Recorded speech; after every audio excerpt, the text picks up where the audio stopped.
Avant de commencer, une précision essentielle. Ce qui va suivre ne repose ni sur des débats contemporains, ni sur des opinions politiques actuelles. Nous allons nous appuyer exclusivement sur des sources écrites, académiques, antérieures à l'indépendance de l'Algérie. Ces sources, nous en sont disponibles dans la description de la vidéo. Des sources donc antérieures aux récits nationalistes, idéologiques ou religieux d'aujourd'hui. Première source, Les Juifs de l'Afrique du Nord, de Maurice Eisenbeth, publié en 1936.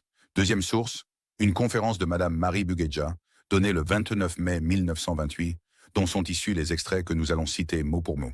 Ces deux sources précèdent l'indépendance de l'Algérie. Elles précèdent donc les débats actuels.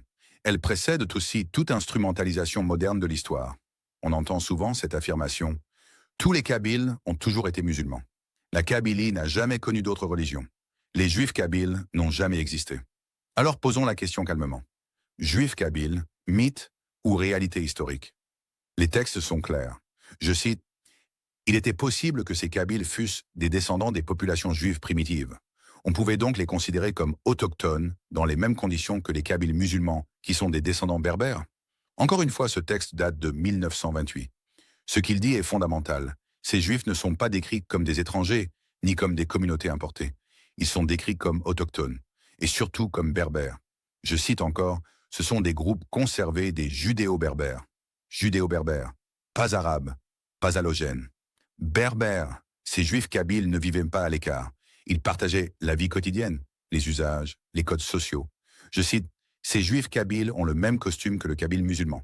La nourriture était la même que celle du kabyle musulman.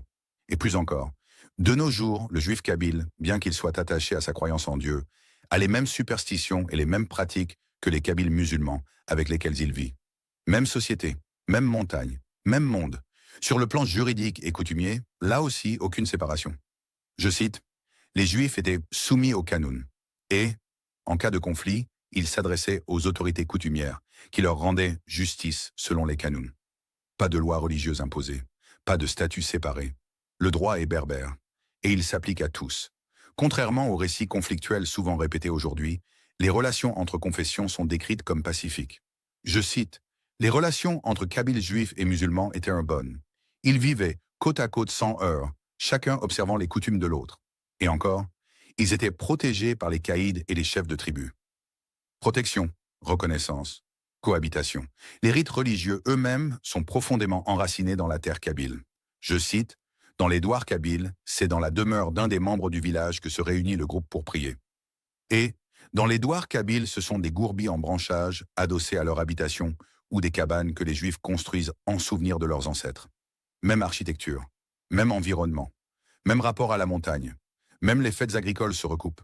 Je cite: Nissan est le nom d'une période que les Kabyles musulmans observent au point de vue agricole. Même calendrier, même rythme de la terre. Alors posons la vraie question. Pourquoi aujourd'hui encore certains affirment que tous les Kabyles ont toujours été musulmans? Parce que reconnaître les Juifs kabyles, c'est reconnaître que l'islam n'est pas originel en Kabylie. C'est reconnaître une Kabylie plurielle, ancienne, berbère avant d'être religieuse. Le texte le dit explicitement.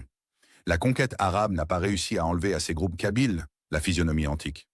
Et enfin, ces survivances témoignent d'une histoire complexe et profondément enracinée dans le sol berbère. Juifs kabyles, mythe ou réalité? Les sources ont répondu. Elles l'ont fait avant 1962, avant les récits officiels, avant les dogmes, et elles racontent toutes la même chose. Une Kabylie berbère, plurielle, et bien plus ancienne que ce que certains veulent admettre. Vive la Kabylie indépendante.